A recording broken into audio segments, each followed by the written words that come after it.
What's up, everyone? Welcome to the Wing and Tail Boys podcast, your Northeast hunting and fishing destination. I'm Chris. And I'm Angelo. And we're your hosts.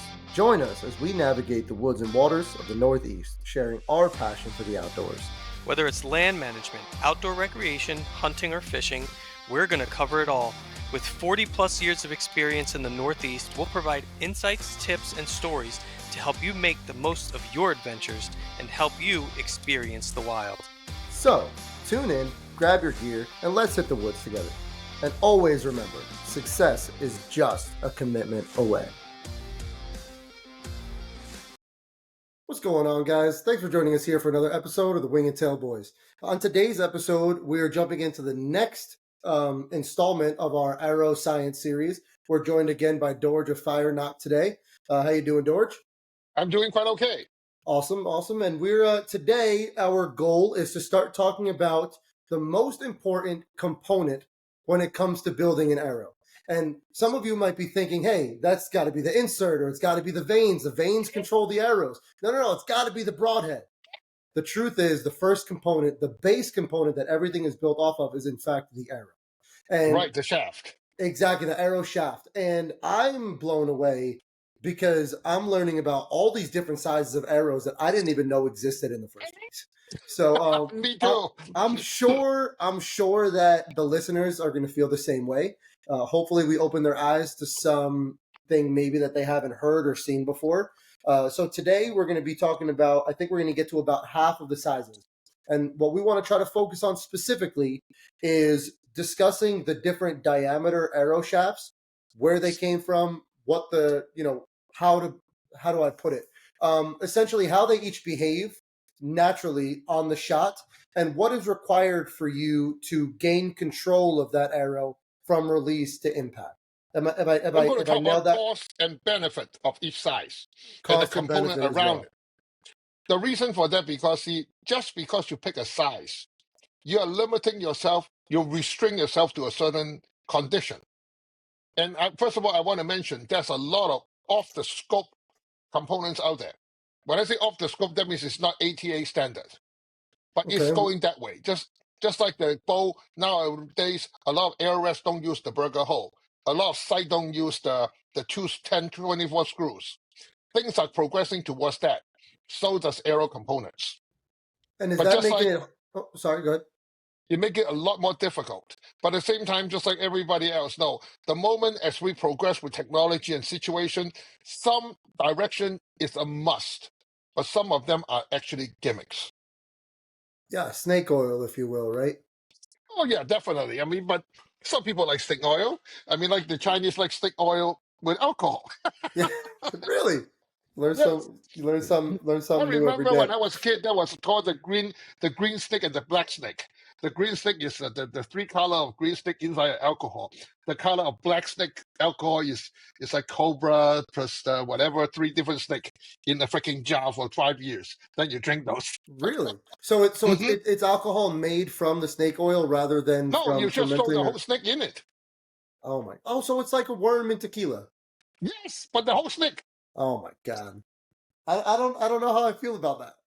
I don't know how I feel about that. In culture, I mean, just like when I first look at the tequila worm, I think, oh. Then I think about all the time I was eating the water cockroach in spice rice. I mean, it's just what you think. Or going to South Africa, we eat potato chips. They eat the ginormous tree worm. Yeah, I guess you're not wrong. Different countries have chocolate covered crickets and whatever the case may be. But one of the best one, the tomato paste based ants. Yeah, I've never heard of that either. America. I even bought one. I even bought one. You know what? It tastes like sand with ketchup. Oh my goodness! It sounds like hummus. And I am not a hummus fan. All right, so oh, my daughter would disagree with you big time. Yeah, so would my wife. But I love chickpeas. I love chickpeas, yes. But I don't like hummus. I hate tomatoes, but I love tomato sauce. I love ketchup. I'm ass backwards half the time, but that's okay.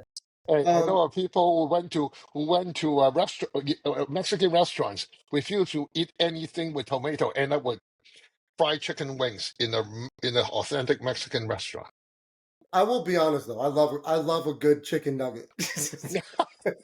All right, let's go in it. Yeah. Okay. Okay, let's So start with the common arrow size. Let's be frank. What is the standard quote unquote arrow size? are you looking for me to answer or because Yes, I'm looking for an answer. the standard?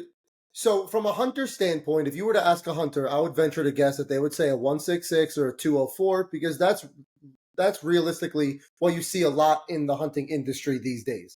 But I believe that the standard arrow is considered a 246, isn't it? Yes and no. Okay. The first arrow make out of these is closer to 240. And it was the Beeman hunters.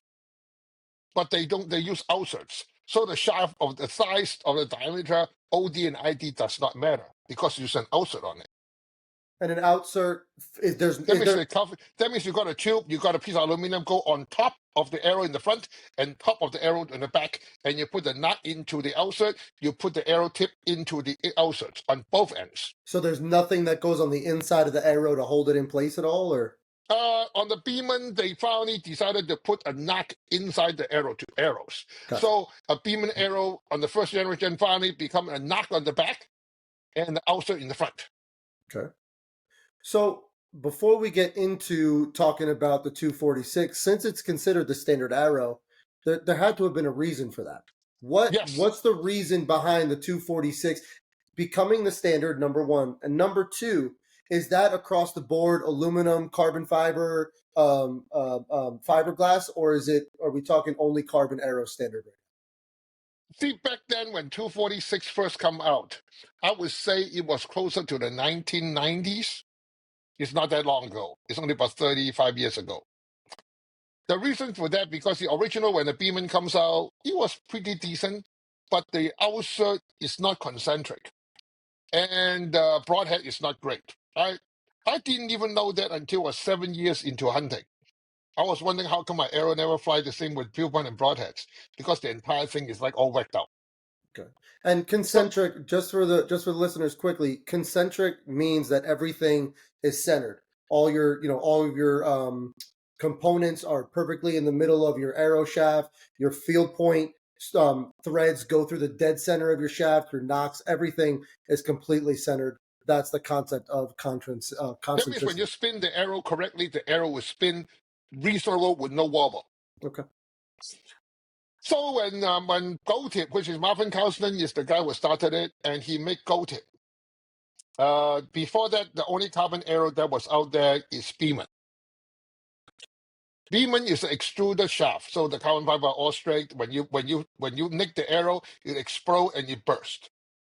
So the size of that Beeman is closer to 240, 220 to 240. Okay, on ID. So it's a pretty special size. And then when Gold Tip come with a 246, it becomes so-called standard arrow for a very long time. I mean, if today you go to Walmart, you look at the biggest amount of arrow, they're all technically 244. But they're in the class of 246. Correct. The reason that, because 246 is a SAE. And when Carbon Express or the rest of Eastern, when they make that, the conversion will become 244. And then when people cover around, you'll find out that in case of Black Eagle, it's more like a 245. And in case of Carbon Force, that's original made by PSE, is 243. And the worst case is that Beeman, which is the old Beeman people started a new company called Carbon Impact. That's the 242. I want to ask you a question so bad, but I know yes. we're going to get to it later. I just, how the heck, if an arrow is a 246 and then they could be 240, 242, 244, 246, 248, how in the world do you get components to fit? That's the reason every arrow you buy that factory's component, technically that component only. That is a way that you don't get out, you don't buy anything, you buy an arrow shaft from me, you lost something, you buy from me, end of story. Yes. It's the same thing. I mean, if you look at the previous French, economy, the aerospace, the car, and the high-speed trail. All their screws are the same size. The pitch is different. Why? So that they don't cross from one industry to the other. So everybody got their limited supply chain. Okay. That means if you buy, quote unquote, a gold tip, you try to fit it with the, say, Eastern SNAC or Comics, you'll fall out. I mean, I And think you try to. I feel like anyone I've had this issue specifically with field points where I go to screw them in, they'll screw into one insert, they won't screw into another. No, But that's a more different story. importantly, I've seen No. it on the Knox. Yes, Knox, definitely. But the insert is wrong because, see, all the insert and field point and so on are actually have called the old gauge is called AMO standard, now become the ATA standard, which is the 832.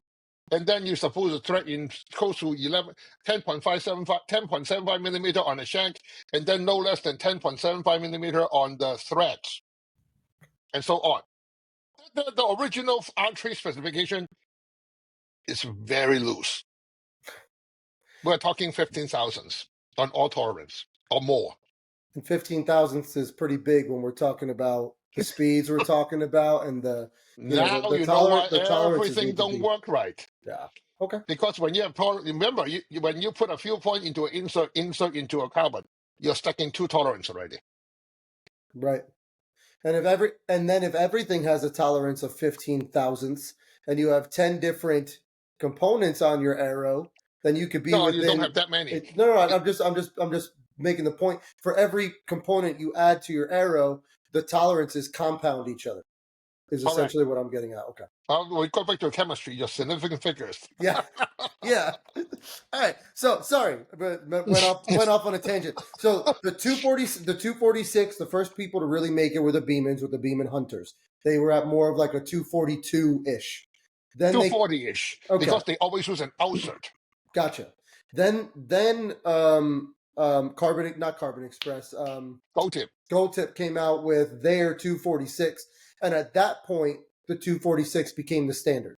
Yeah, because everybody found out that it's actually the reason the 246 is the standard because it's very easy to make. Okay. It is one of the best size for the moment the carbon fiber cutting and so on. Remember, the whole idea of a carbon fiber is cheap. Not that it was good, because it's cheap, it's more durable, it doesn't have as much memory effect as aluminum. It doesn't have fatigue. But then just remember, because it's made of carbon, do not mean it doesn't have memory. Do not mean that remember, carbon fiber modulus is extremely high. But the resin is not. And what holds carbon fiber together? The resin. So it's like the weakest link in a chain type of deal. Correct. But see, compared to as you increase the wall thickness, the modulus of the carbon fiber become less important. Because carbon fiber, although have fantastic modulus, it do not have as good as a ductility as aluminum or metal. So the fatter the wall, the more durable the arrow? You got it.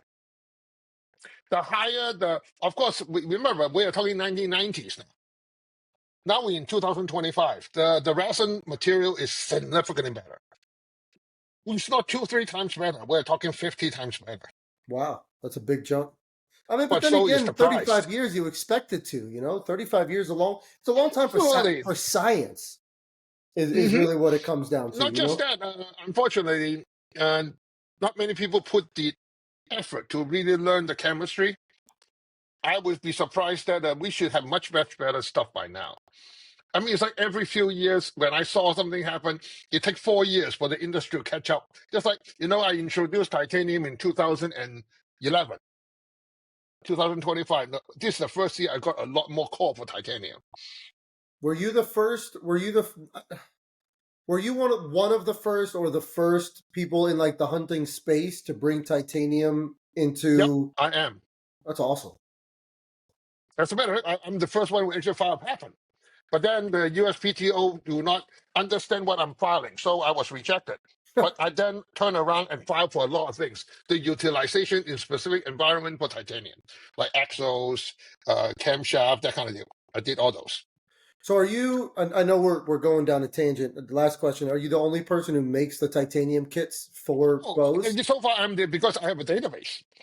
And remember, I'm also a DBA. Yeah. Well, we So worked I we can. worked closely together last year. I mean, I sent you my bow and my darton, and you were able to take the measurements and the specs and make those parts for the dartons moving forward. So I'm glad we were able to No, it's not get that together for I that. did not make the parts. Those are sent to SAE parts. So far, a Darton bow do not, like most of the bow do not have specialty parts. This year, I mean, that I would say from 2009 to now, the one with the most specialty parts are usually Bowtech. Yeah. I don't even what I meant by special. I meant like the specific measurements of the Oh yeah, individual those are parts. all day. I just wrote themselves a database. When I wrote inside a web app, I use Python, the whole thing. I run my SQL database on the back end, and bam, you got it. That's awesome.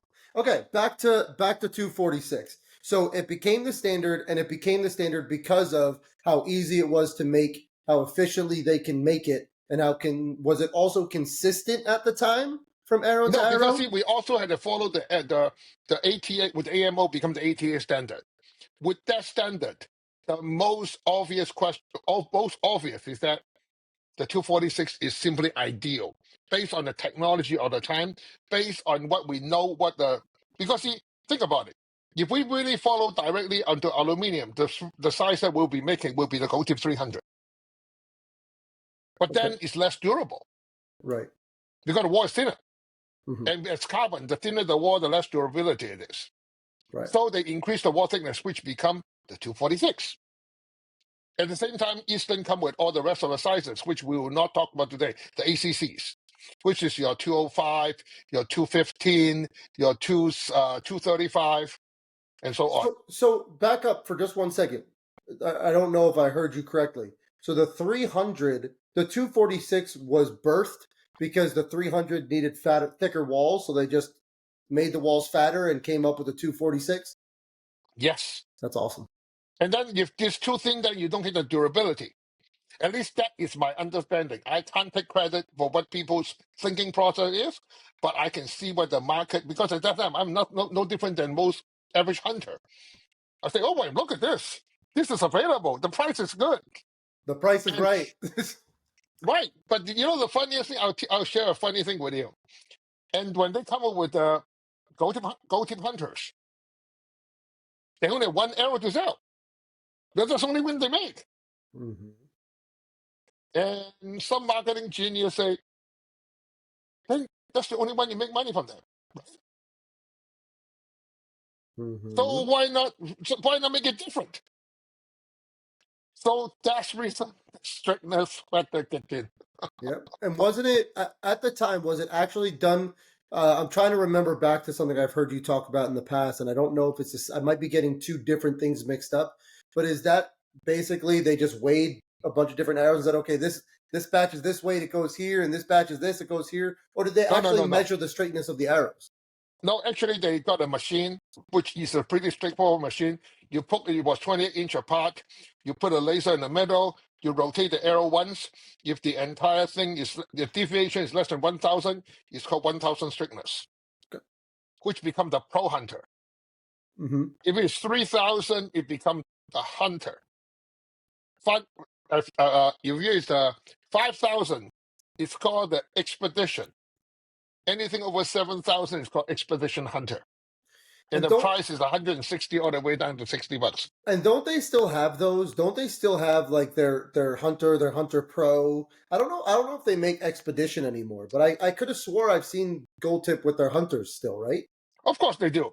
Because see, when they first make them, when GoTip themselves, because this is the information I got from Marvin, okay? I don't quote me absolutely. I do it based on memory and based on what he told me. He said that when they first make it, maybe every 100 dozen they make, every 100 pieces they make, they may got 15, 12 to 15 on the 1,000s. Huh. And majority of the chunks are 3,000s. Wow. and some of them are 5 and some are 9. But then when gold tip in its best part, everything they make is closer to 70 to 80% in the 1000s. So when they were making these in the beginning, before they decided, hey, let's split them up into 3 different arrows, were they selling all of them from one thousandth to 700,000ths, or were they only selling the 100s? They are just selling whatever there is. Goodness. Because see, until that comes up, why is strictness such a big factor? I mean, No, let me ask you one question. Why is strictness such an important factor? Explain to me scientifically. Scientifically speaking, things that are straighter waste less energy going down range, or at least that's how I believe it. Right? Okay, let me ask you one question. When you shoot an arrow, Mhm. what happened to the arrow?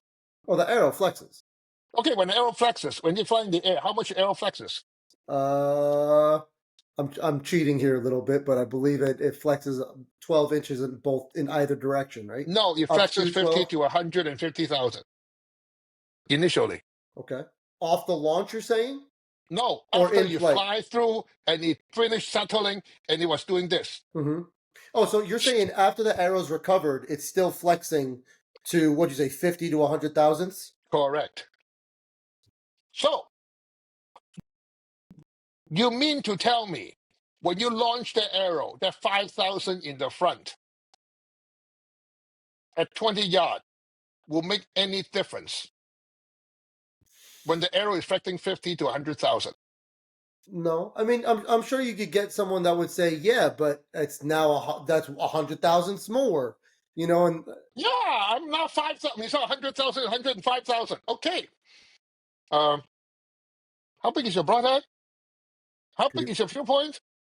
pretty You mean big. to tell me when you miss the target? I mean, they say, yes, the launch angle is different. But if you do not even match the spine, and your arrow is flexing, say, from your 4 o'clock to 10 o'clock position, that will be more important, your 1,000s? No, I don't think so. I mean, it's kind of a cheating answer question because we have had this part of the conversation before, and full disclosure, I'm not shooting Aero Concept because DOrge and I linked up. DOrge and I are linked up because I first shot Aero Concept. And I loved it so much that I wanted to learn about why it works the way it does. So that's, I don't know if I've touched on it before. Again, we're 5-6 weeks into this series now. So I may have forgotten if we mentioned it in the first, but that's basically how this whole thing came to be. And then on top of that, you know why 246 was such a initial big deal? Because it's the easiest and cheapest to make. Yeah, I mean, like anything in this world, they're birthed from expense or ease, right? I mean, if everything is working great and it doesn't cost a lot of money to make, then why change it and make something new? You know what I mean? So Correct. I get and it. Because remember, we're also dealing with back then the fuel point is still 832 fuel points. And we also have the neck, which is supposed to be 5.55 millimeter on the shank with the tape with the chamfer on both sides. When you really look at that size, the thing that is easier to make is a 246 because all things will fit. I got you. Because see, if you look at 2219, you are technically looking at 9 millimeter fuel point. When you look at 246, it's an 8 millimeter. Can you get away with 9 millimeter? Answer is yes. Mm-hmm. So everything will still work, and that's percent. Can you imagine you shoot a 202? Every time you shoot a target, you won't be able to remove anything from it. Yeah, I mean, even with that, 1 millimeter, if you're supposed to be shooting an 8 millimeter and you shoot a 9 millimeter, now you're talking about half a millimeter on, a half millimeter ring around. Now, in my experience, the only problem that causes is trying to pull your damn arrows out of certain targets. Exactly. I've had All that your issue back target before. become hell. Exactly. So Now, then, I was gonna, unless you have something else that you want to add to it, I wanted to get into the pros and cons of the 246. Like, what is great about them? What's not so great about them? First of all, 246, there's nothing wrong with it. That's so great about it. Okay. 246 is a size you can do all kind of material with it, and you can make all kind of components that's reasonably good with it. Remember, that was one critical part. A lot of people forget the AMO and the ATA standard. Every component going into arrow, except the knock, has to be hollowed. That means every component you put in it, in other words, besides the fuel point, the broadhead, and the knock, everything inside needs to be hollowed Why is that? Why is it so important for it to be hollow? because of the gluing process. But things change as the time goes on. We talk with the SP series insert from Eastern that is solid. The new HIT series is not hot, is solid on the backside. All the other so-called half-out components are solid. Doesn't that create a pressure pocket inside the arrow? Like if Absolutely. and does that cause any problems with the flight or the 99% of the time, durability? it really do not. But at the same time, it really degraded the ability of an insert to glue correctly. Because if you use super glue gel and you put the insert into the shaft, you still enough moisture or whatever inert gas that the glue need to cure. You keep the bag solid. Probably not, because it can't breathe. And remember, just for thinking process, the thinner the arrow, the less those moisture is. Really? The thinner the arrow, how much more air you got in it. Oh, duh. I got you. I was thinking, when you said thinner, I was thinking wall thickness, not No, the thinner not the ID. diameter of the shaft. I got But you. then 246 is not 246 just because it's 244 in the ID. One of the best example, let's pick a single company, Carbon Express. If you pick a piece of Carbon Express Bruce Quick Select, and then pick a piece of Carbon Express pile driver, and you look at the wall thickness and then measure the weight, it's close to 30% difference. 30. Is there a reason for that? Well, the pile driver, I've actually never heard of it before, so I'm just spitballing here. The pile driver is a super heavy fiberglass content arrow on a 246. I got you. I figured by the name of it, it makes sense. If you're anything like me, you love to customize your bow while always making sure everything is just spot on. That's why I trust Anthony and Chris over at Big D Custom Pro Shop. They're located on Route 15 in Lake Apacon, New Jersey, and they have everything you need to tune your bow. And I promise you, you're going to leave there with a smile on your face. So, if you live in northern New Jersey, give my boy Big D a shout for all your archery needs. Also in northern New Jersey, Andover Hunt and Fish is your destination for all your outdoor and shooting needs. Located on Route 206 in Andover, New Jersey, they have everything you need for hunting, fishing, camping, gun exchanges, and more. Gerald, the owner, has been very good to us with his support for our channel, and we have no doubts that you'll have the same experience. Head on over to Andover Hunt and Fish today and let them know the Wing and Tail Boys sent you. When I head out to the woods, I have to know that I have the best performing equipment that I can afford, so that way I'm the only variable that I have to worry about. That's why I trust Fire Knock products for all my arrow and bow accessory needs. From arrow components to bow accessories like stabilizers and arrow rests, they have what you need.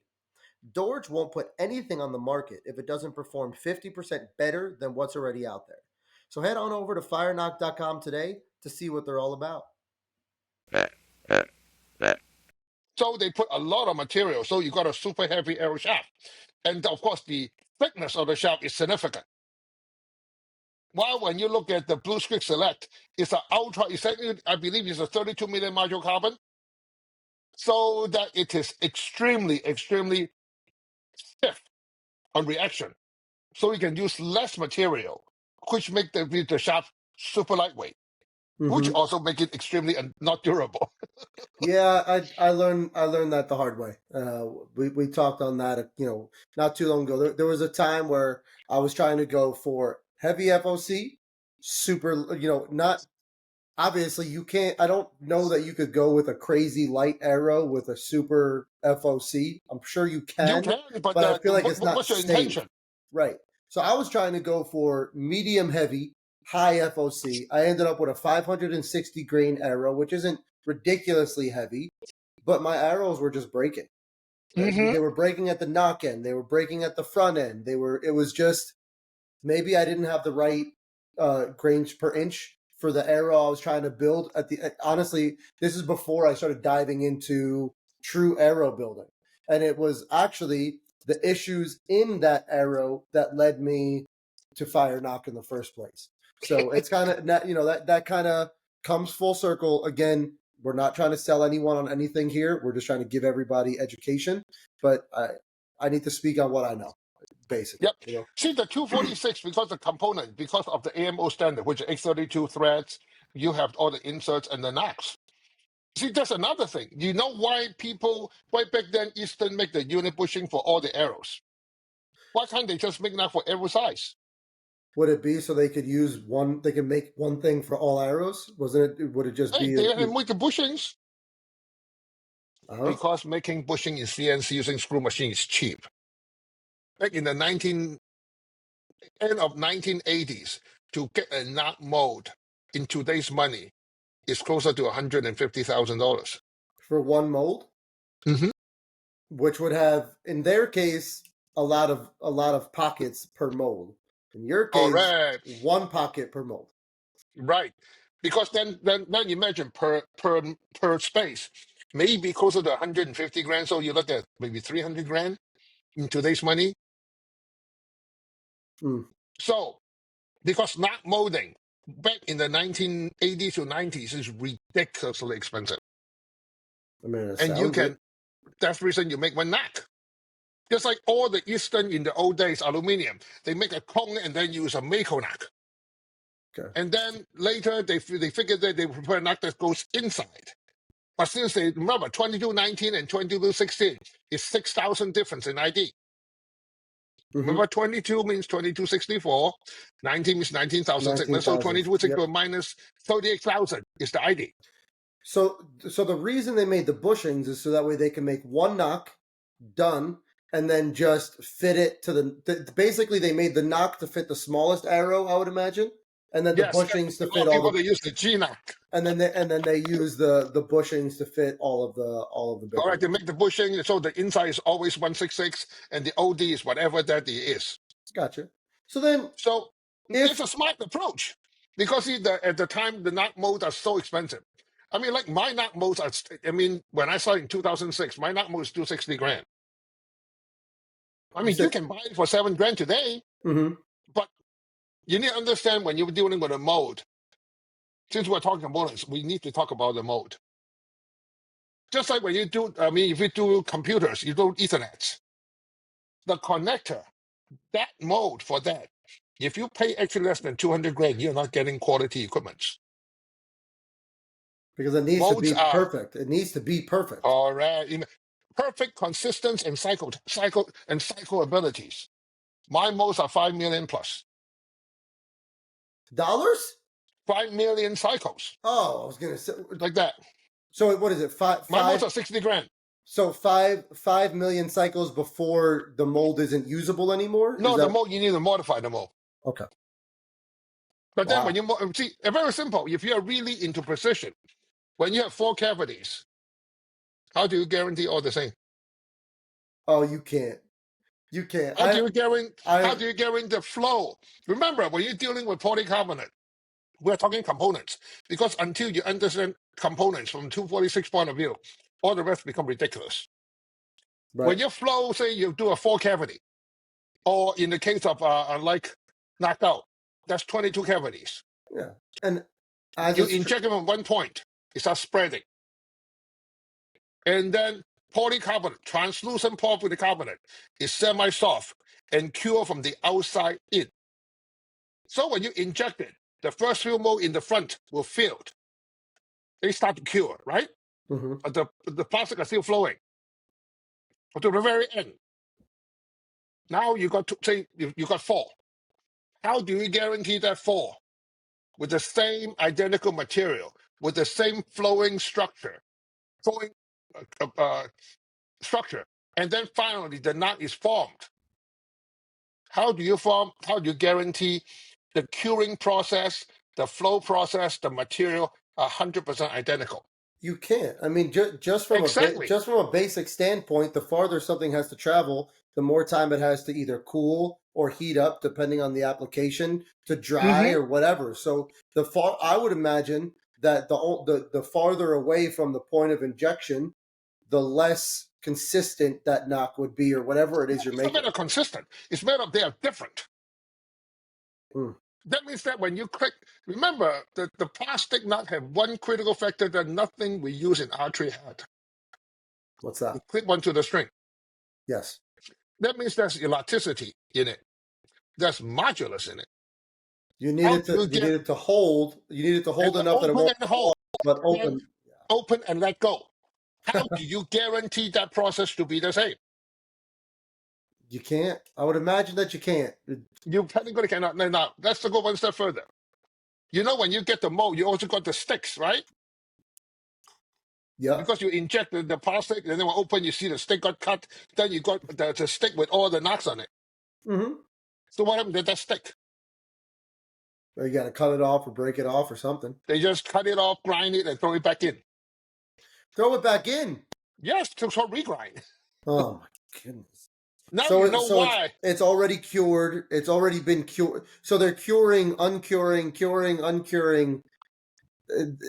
Okay, I see the problem. Now you know when you look at some of the knocks, you see some black dots in it because during the curing process regrind, you introduce dust. Can you absolutely guarantee there's no bubbles? Mm-mm. Now you know why we at Fine Art use virgin flow. All the stuff they went through, we throw. Mm-hmm. So we can at least guarantee the material that go into it in the melting process, in the curing process, that whole environment is controlled, which the knock throat of holding is the same.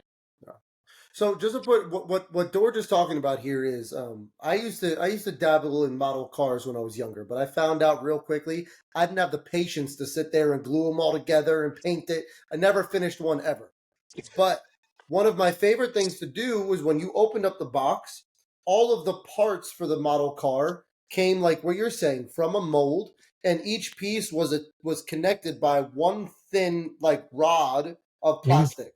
And that's what you're saying. They would cut off and just throw back into the bin No, to they be grind it first and then throw it back. That's right. what And it's called regrind. yeah, and then essentially I don't know if they actually physically melt it down, but No, whatever you the went through process is, injection melting because of the pool. You fell back to the pool and then went through the flow process. yeah. So I mean, it's like a more precise version of recycling. Right? Yes. You use something, you recycle it, you use it again, you recycle it, but every time you do that, you have to add more to it because stuff has been used. I see the problem. Yeah, I see the problem. Just like when I remember the conversation with Tim Gillingham about GoTip. He told me when he go there, he makes sure that all the knocks that he got from the company from Mold 1, Okay. Cavity 1. All right. And they have do they have them labeled? Does the company know which ones are coming out of? You know, I'm the only one who put cavity labels on my knocks. Well, But I then mean, I found out that it was not a good idea. if you only Because have my one cavity original, though, it's no, pretty the easy, right? original S knock have 2 cavities. Okay. Then I found out that was not a good idea because I learned there is difference. Do those people care about the difference? They don't even know how to spine an arrow. You tell them about the micro difference on the holding of a knock to Mm-hmm. a string.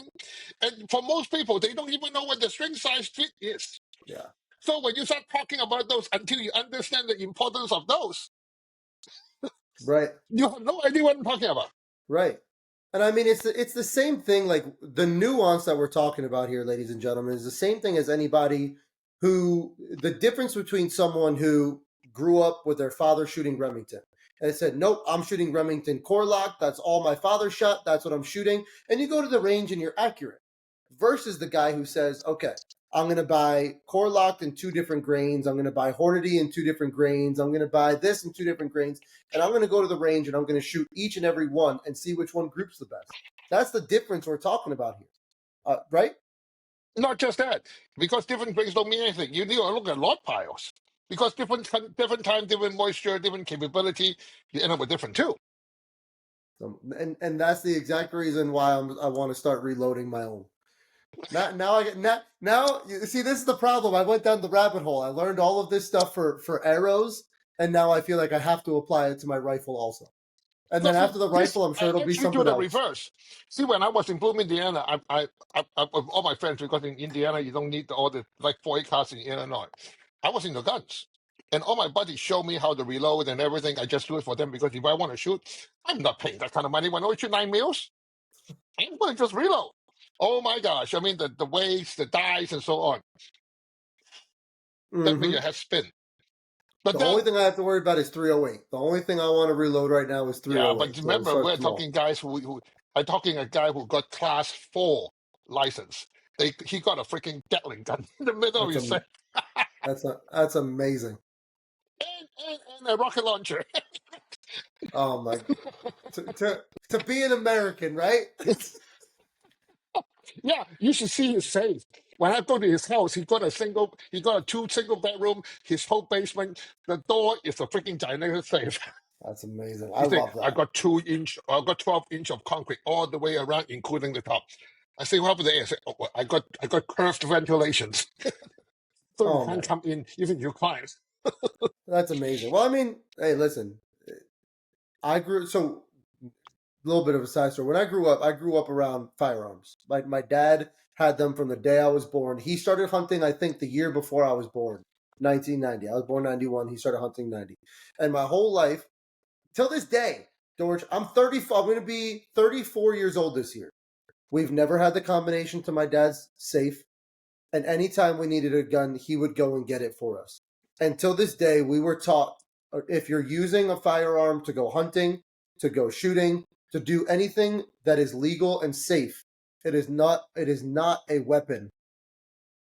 And I know it's a small little nuance, but to me, a weapon is something that you want to use to inflict harm to somebody, right? Where what we're doing is more of a shooting sport. You're shooting firearms, but that's a little tangent. So anyway, back to the 246. If I asked you what the issues were with 246, and we said that there really aren't any.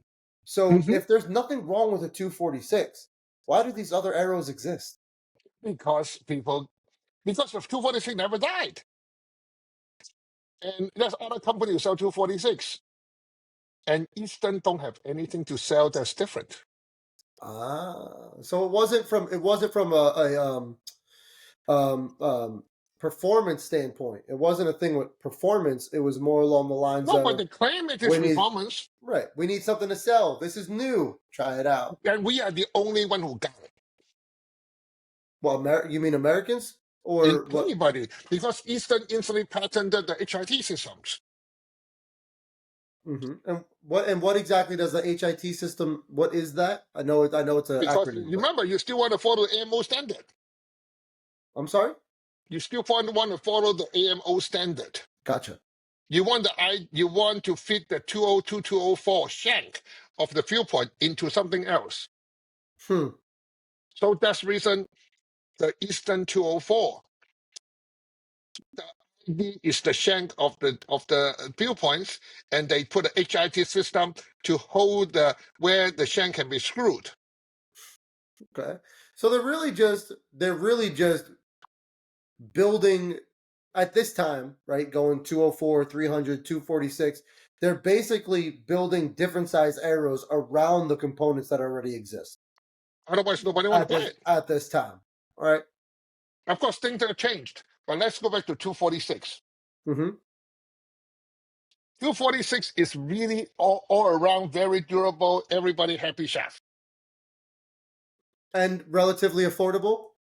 It is cheap. And you see, originally, I believe that somebody, I don't know whether ATA or Eastern did, is that they allowed an arrow to have excise tax on it. I'm sorry, what? A tax? Like, yes. What? Every archery component in America, the sight, anything touchable, is subject to 11% tax on the first transaction. Why? Because that's how it works. If you buy fishing tackle, if you buy, say, a box from Plano for fishing tackle, that box is subject to 11% excise tax. From If you the buy from the manufacturer, on the consumer side or the manufacturer side.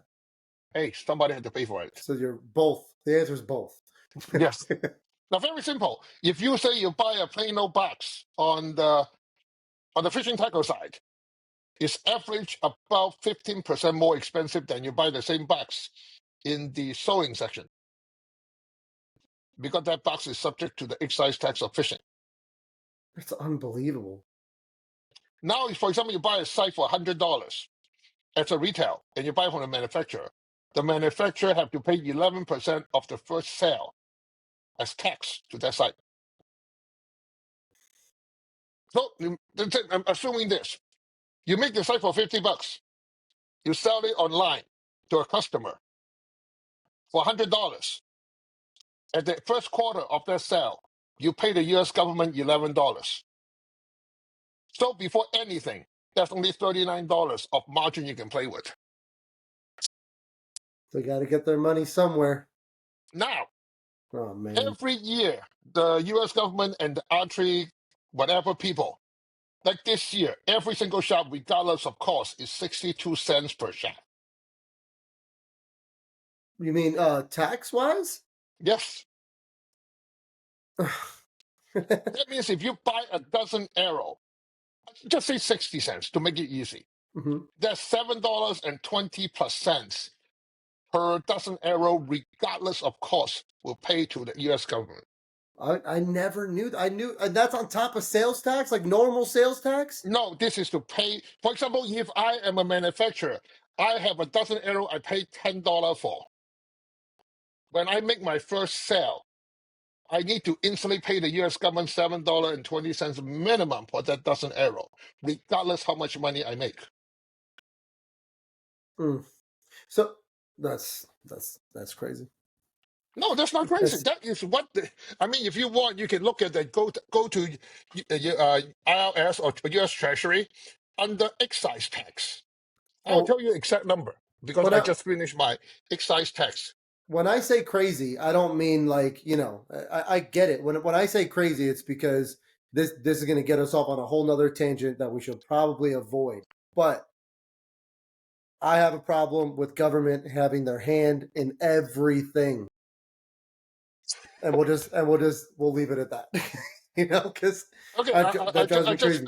As of 2000, as for the last version, which is based on June 2024, each arrow shaft is subject to 62 cents per shaft. Bow, quiver, broadhead, and points are subject to 11%. The tackle box is subject to 3%. Electric outboard for 3%. Fishing rod and post is subject to 10%. Any fishing rod equipment besides fishing rod is 10%. Indoor tanning surface is 10% of paying amount. Oh my goodness. So when you tell people you just bought a dozen arrow for $30, you need to ask yourself this question. Regardless of price, the U.S. government will take, let me give you the numbers. $7.44 over anything. That means if you sell the arrow for $3, you still own the government $7.44. That's on the foot. That's per dozen. Yes, it's 62 cents per shaft. So, if you sell the arrow for say $3, and it costs you $1.50 to make it, before you have the damn thing to do with it, it's $2.12. But I okay, now I'm seeing it. From as a consumer, obviously we know it costs money for people to make things. But until you're the one making it, or you talk to someone who's making it, or you get the information, I feel like you don't really see it. You don't really understand why things are so expensive. So that's Think about it. It's great to hear that, because it gives some kind of context to stuff, and it helps people understand that people aren't charging what they're charging for no reason. It's because they have to make a living too. Remember, that's before anything. Now I saw a funny fact. Because I'm a CPA, I got my CSA, I read the tax law. Now you know why not. But see, you heard the taxes on quiver, bow, arrow rest, and any bow-related components is 11%, including fuel points and broadheads. The shaft alone is 62 cents per shaft. Mm-hmm. What happened to inserts? 11%. No, it's out of excise. I'm sorry? It's out of excise. It's free. Okay. So we guess like what Finite make initially? The knot, and the inserts. the vein. So you just avoided all the taxes. For until I make my first broadhead and All right. arrow rest. I got you. And Okay. of course I make shaft now. I have no choice. Right. Which, I mean, I'm glad you do. We'll leave it at that for now because we're gonna get into that. Now let's go back to 246. Okay, yeah. The reason we want to talk about cost, because all this, the 246 will be so common because of cost. Mm-hmm. The supply chain for the cost, the manufacturing process for the entire process. But then at the same time, we already talk about 246 being all different sizes, isn't it? 246 is not standard, it's not 246, it's 244 to 242 to 246. That's your size. My goodness. Now ask yourself this question. If you're an aftermarket component maker like myself, what's the size you make?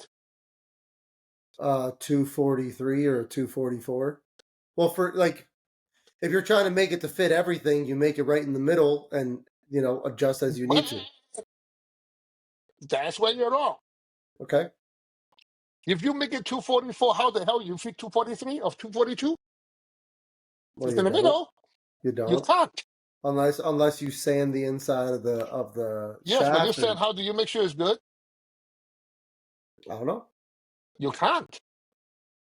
Now, to make things even worse, remember we talked about the Carbon Express power driver and Blue Streak?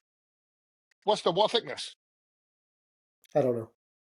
It is going to be about 2/3 the difference. So when you make an insert with a lip, what size do you make it? You don't know. Which is why you make the parts for you make the components for the arrows you make, and you tell and you when you're aftermarket manufacturer like myself, mm-hmm. you now have patent out of the wazoo because you now got every single size. It's not one size; it's a range. On your website, it literally says use this for a 240, use this for a 242, and I could be getting this mixed up with something else, but I think under there you even say this is for a 242 this is for a 242 ID, and these are the arrows that it'll fit, and you list the arrows that your specific components will fit in. Yes, especially see with a 246 you can play because it's big enough. The slot percentage is low. That's the reason we don't want to talk about 202 or 166 class yet. Remember, I say class. It did not say 204 or 166 because they are not exactly one number. Right, because the class includes the 242 to 246 or 240 to 247. No. Because like 246 is 242 to 246.5. And then the class of 204 start with 201 all the way to 207. Unbelievable. And the class of 166 is 1650 to 1665. That's insane. But that's again that. But that's as a manufacturer who make components, premium components, and you have to fit nearly everybody. And then when some people make things super small, like carbon impact, that's a 242. The insert's gonna have problems. So there's only two ways. One, you state it don't fit. Mm-hmm. Or you make with the smallest and you go up. And when you do the smallest, you go up, like you make it for 242 and you fit 246. What does that mean? You have 4,000 of play in it. There's going to be a lot of 2,000 each side. Two on each side. Yep. Mm-hmm. And I've seen that. I've felt it. Building arrows in the past, you go to put an insert in, it rocks inside the shaft. So you take that insert out, and you try to fit it throughout the different shafts to see which one it lines up with better. But see, theoretically, all the mandrels for the shaft, like nearly all arrows besides Eastern and Deer Crossing, all the shaft based on mandrels. So if you buy from the same manufacturer, the ID is the only thing you know is consistent. The OD Okay. is not. Right. But do we care so We're much talking about the OD? 246, okay? The OD is based on the thickness of the material. The ID is always the mandrel. So it's the only thing you know is absolutely consistent. Right. Well, But that then makes mandrel sense. worn out. Don't get me wrong, mandrel will worn out. Mandrel is based on hydraulic pull the thing out of it. Yeah. And when they do that, eventually the mandrel will go from 246 all the way to 245. That's where you call it the quits. Okay. So sidebar question real quick. Let's say, and this is just popped in my head. Let's say someone's using a mandrel, they're making a bunch of arrows, and then in the middle of making a batch, that mandrel breaks. Do they They scrap destroy it. do they They scrap destroy the the mandrel. do they scrap the batch though and be like No, stop thinking the that mandrel. Remember, the mandrel is in the shaft after baking.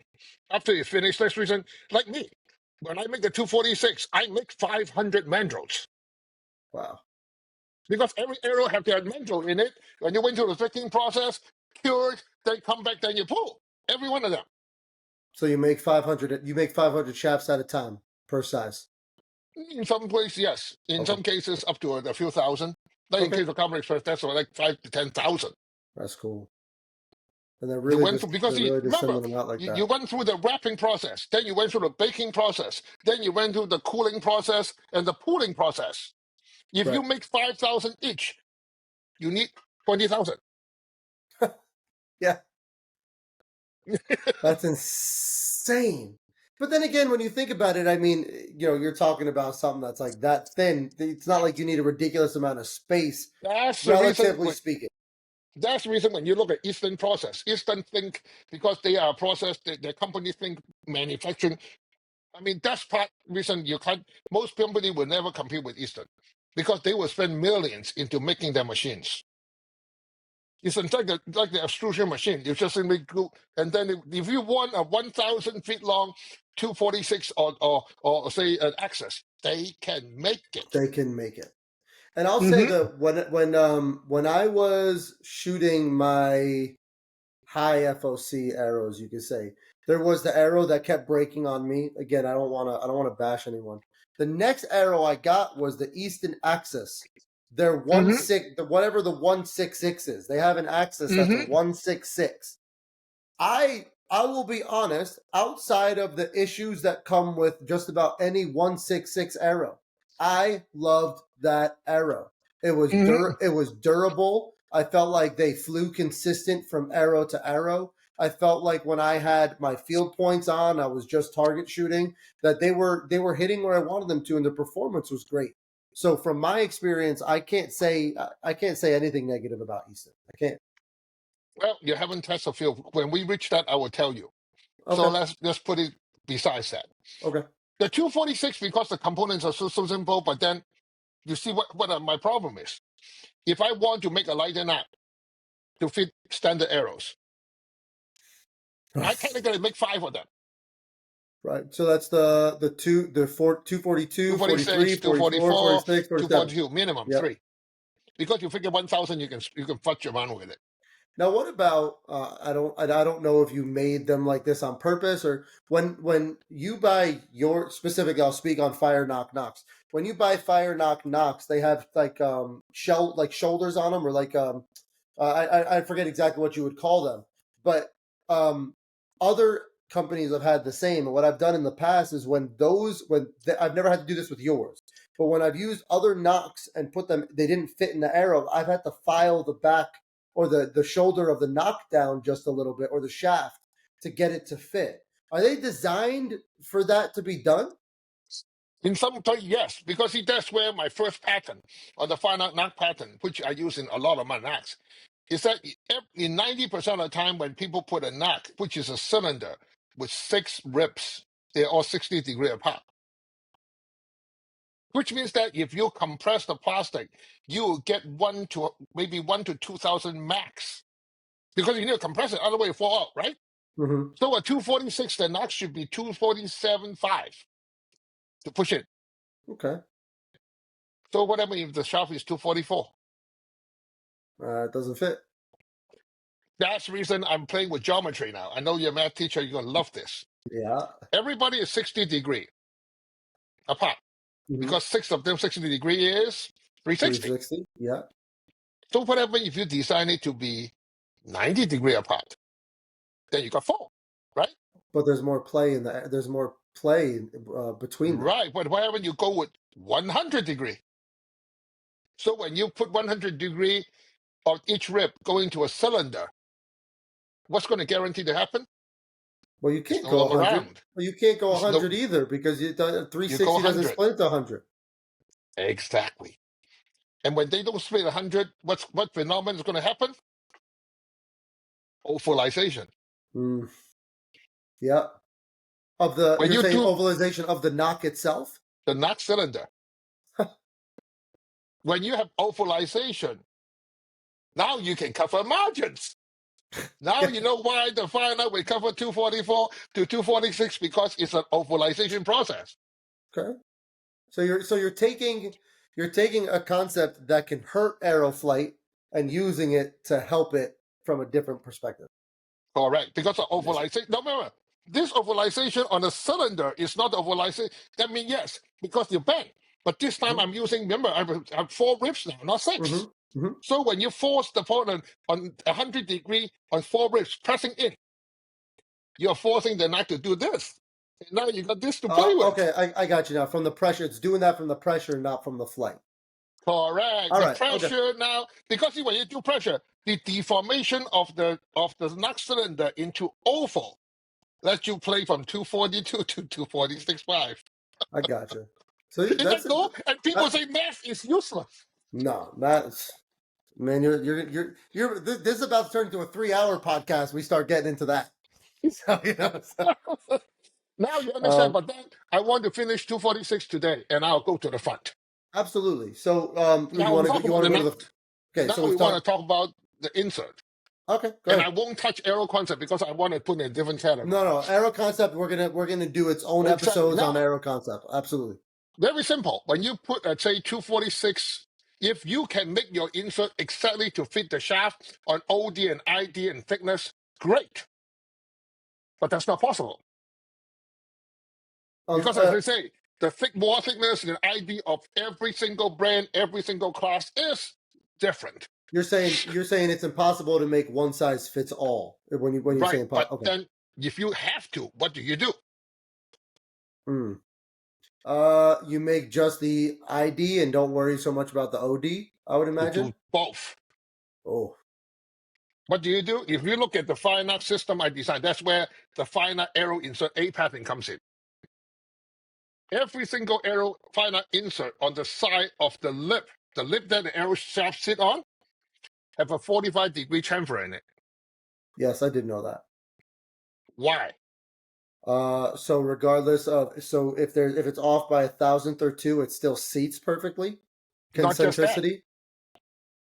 First of all, I tell most people when you do this, use JB Well. Don't use super glue gel. Mhm. Second, when you force a cone into a funnel, it will always center. Yes. The moment you put a chamfering tool on the shaft and 45-degree chamfer on the shaft, when you put inside the knock on the neck, you will self-centered. Right. Think about think about for those of you who are big into pistol shooting, think about beveled magazine receivers. You know, Yes. when your magazine receiver is beveled, you don't have to get the magazine perfectly centered on the magazine well. As long as you get it close enough, it'll direct it right into the slot. So Now, this is one mistake that a lot of people make, which you get, we'll talk about it in 204. When you put an insert, imagine your insert ID is 242. okay, insert. Sorry, your insert OD, where the part that you glue the shaft is 242. Mm-hmm. And your shaft is 246. That's a problem. You are guaranteed 4,000 back and forward. Yes. So if you put the insert glue it and leave it on the table, you're guaranteed up to 2,000 right now, because 2,000 going to push to one side. Right. Then it's going to settle. Gravity is going to take over, which is That's the why we reason. build our arrows standing up. That's the reason you want to put a fuel point onto your insert. You put the glue thing in, and you hold the arrow shaft and you spin it. Now you force the glue to hydro flow around it. That's incredible. I never heard. This is new. I've never heard this before. No, that's what we're doing in order 166204. That's a must. But not so important in the 246. Yes, because 246 is reasonably, because after you do it, you are talking 2,000, and 2,000 on a 246 is a hundred. The percentage ratio is much smaller. Right. Over 246 is 123rd, 123rd. Right. Compared to 204. Now you're in the real number that you're in, possibly into the 1 to 2 or 3%. With this one, we're talking less than 1%. Mm-hmm. It's pure math again. Less than 1%, you can deal with it. But the moment when you do 204 and you're off 4,000s, now you're off by 2% on concentricity. Just simply by going from a 246 to a 204 to a 166. Obviously you can't use a 246 component on a 166 arrow, obviously. But if it was possible to do it, everything else the same, just by going from a 246 to a 204 to a 166, you're increasing the difficulty of the build because the tolerances become that much more important. Correct. Because see, think about it. 2,000 on a 246 is 123rd. Yep. 2,000 on a 204 is 1%.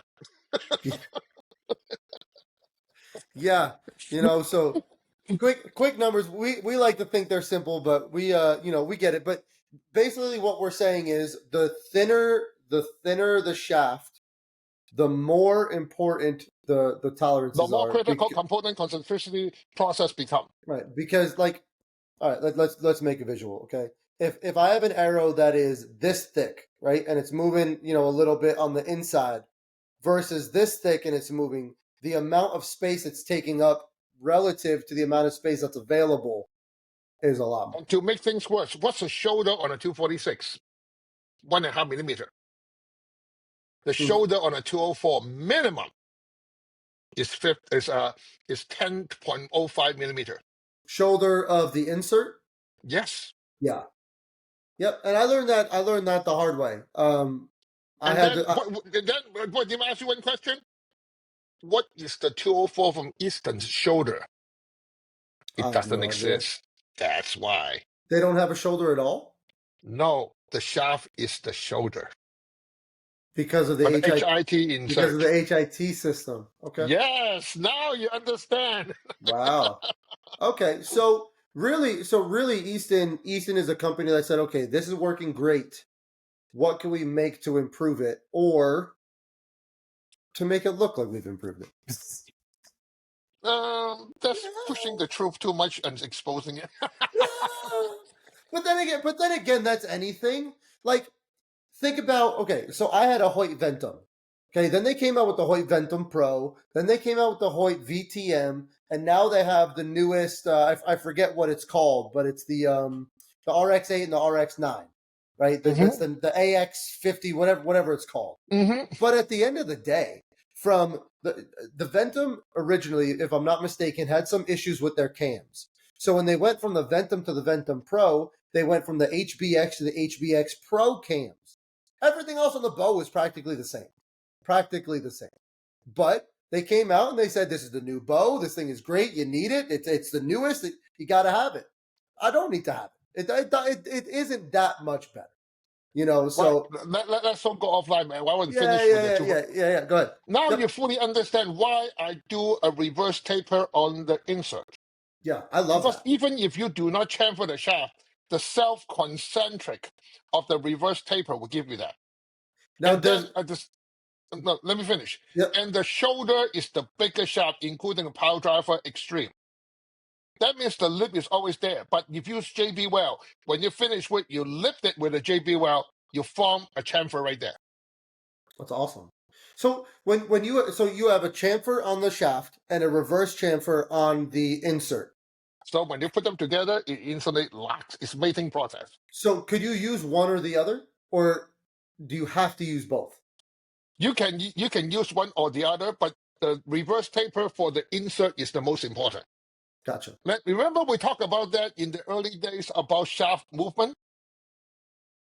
That is the oscillation, expansion, oscillation, expansion. Yes, I do remember. When you use reverse taper shaft on that insert, you prevented the oscillation expansion, circulation, oscillation, expansion. Totally. You eliminate it. That's awesome. And that means that is reason why an aero concept insert from Firenac with a reverse taper, you can shoot them the cinder blocks. The insert will not go inside the shaft because it's contained. Yes. In the reverse taper. Yep, you'll see the knock fly out before you see the insert go in. See, the math and physics is beautiful. The more we understand how to use it, isn't it? So yeah, fun fact, I could not do chemistry to save my life. Growing up in school, I could not do chemistry for anything. I mean, you know, that's the only subject that I do not have to study. Because I actually, for some stupid reason, just like doing CAD, I can see the molecular structure flying and see how they hook together. That's amazing. I've done that since day one. That's amazing. I didn't have that, but when I went into physics and we started talking about Newton's laws of motion and all this stuff, I was like, this is just math. It's easy. I remember when I learned graphite, the covalent bond. I mean, they just absolutely clicked with me. But you know, I died in physical chemistry. Why is that? I can't envision fourth dimensional coordinate geometry. Yeah, for thinking in 4 dimensions, I can't. I don't know that I could do that. I remember my final exam on physical chemistry, 315. The first question: hydrogen molecule move 1 meter any direction. Calculate energy change. I was like, all right, I quit. I quit. That's the reason I also would take 316. No, I ended up taking 317. Because 317 is a physical chemistry without the calculus. I can do 3-dimensional, but freaking 4-dimensional calculation. No, I can't handle it. Yeah, that's my goodness. But okay, so 246. Pretty much concluded on 246. Because see, on the 246, the insert and the knock, I actually introduced 2 very important concepts. The ovalization compression process in the knock to give you multiple sizes, and the reverse tapered on the insert. And this is specifically from Firenac. It's for from Firenac. But this will work on that concept is getting more and more important as we move to different sizes. Right. And again, we're going to continue to reiterate this. The faster your bow shoots, the more important it is to pay attention to this stuff. Yes, because remember, this is the only thing that is stay in the air and pointing to where you want it to be. Right. I mean, just like you can do all day long with your barrels and your stuff like that, until your bullets and your power all come together. When the bullet lifts the gun barrel, it is 100% on how the bullets behave. Exactly. So if you're a speed demon, if you love speed in your arrows, it's awesome. I got no problem with it. From day to day, I might have a different opinion. One day I might want speed. The next day I might want a heavy hitting arrow. Guy who shoot an expedition eccentric ST on a 342nd framing green arrow flying 355 feet per second. I do IBO 33 yard 1 pin on 12 rings. That's incredible. You still shoot that bow? I still have that bow. That whole bow weighs 4 pounds 3 ounces. That's sight, rest, stabilizer mount, complete. Titanium? Everything titanium? Of course. Do you, before I ask this, is there anything else that we wanted to talk about with the 246? No, I think that will be it. Because the next week I want to, using this as a base, that's the reason today I spend so much time about insert and knock. Because the moment you understand these 2 parts, now we can move forward. Because this is the foundation of everything you build. Because now you're going to, the moment you talk about 204 or 3 or 315 or 380, because we're deviating from the most effective norm, now we have to think of other ways to compensate and address what we're going to face.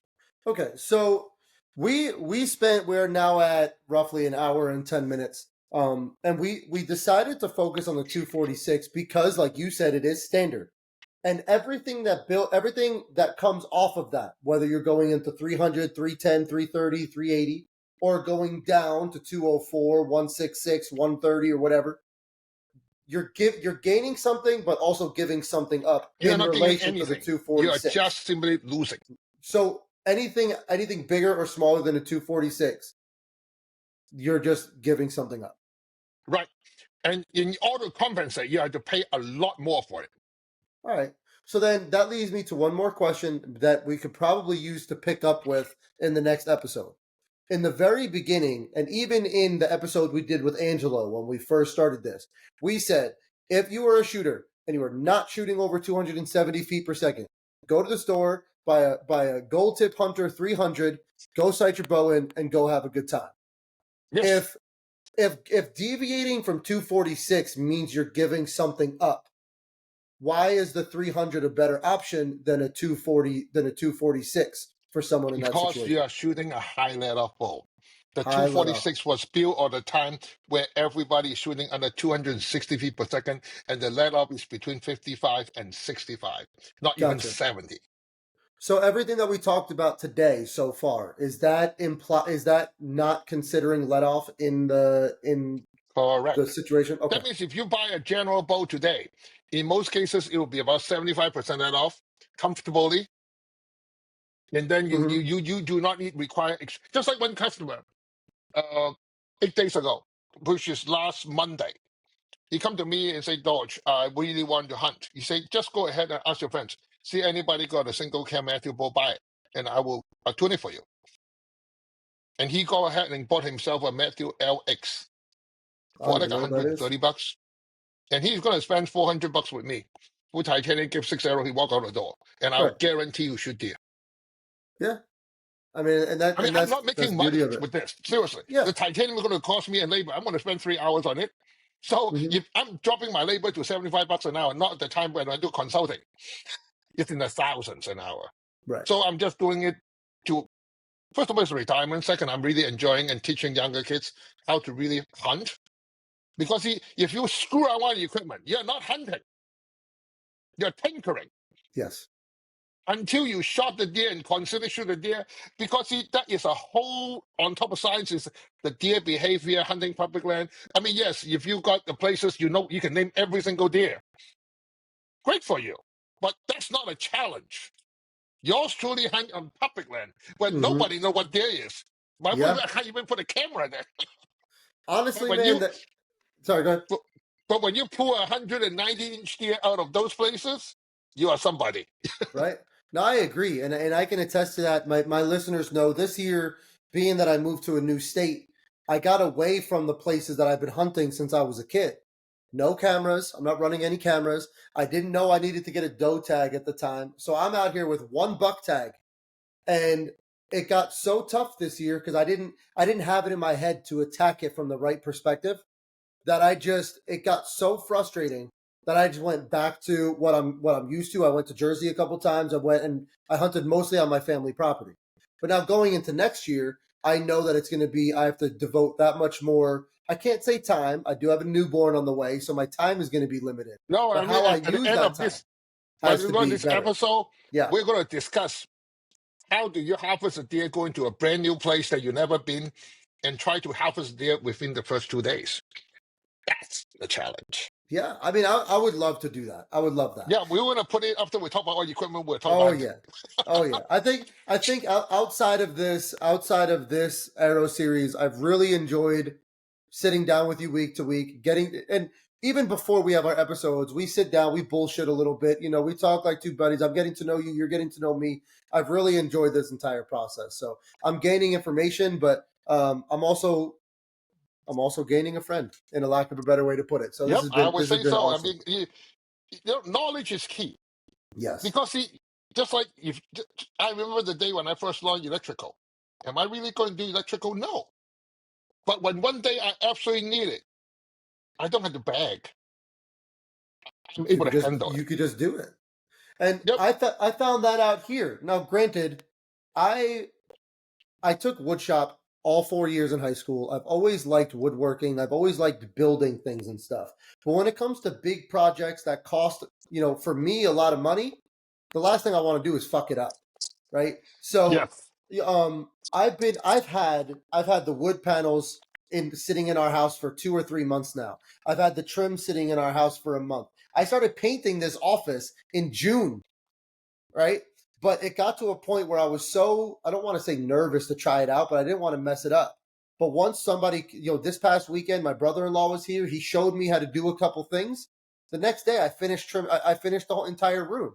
You need the basic knowledge. And right now, I Exactly. think this whole process, I give people an idea why things is what they are, which I don't think the archery industry have shared with the world. I think there's a lot of, I don't want to say smoke and mirrors because I feel like that is a pretty harsh saying. But Mm-hmm. what I do think is there's been a lot of, hey, take my word for it. I know what I'm talking about. And we as the consumer say, hey, they know what they're talking about. And that's fine because we get one thing we like and we shoot it and we learn how to use it and we learn how it behaves and we work and we figure out a way to make it work. I think the problem is you have this person that says this thing and that person that says that thing and that person that says that thing. And each of them are true in their perspective. Not saying Yes. that not saying anyone's trying to lie to anybody.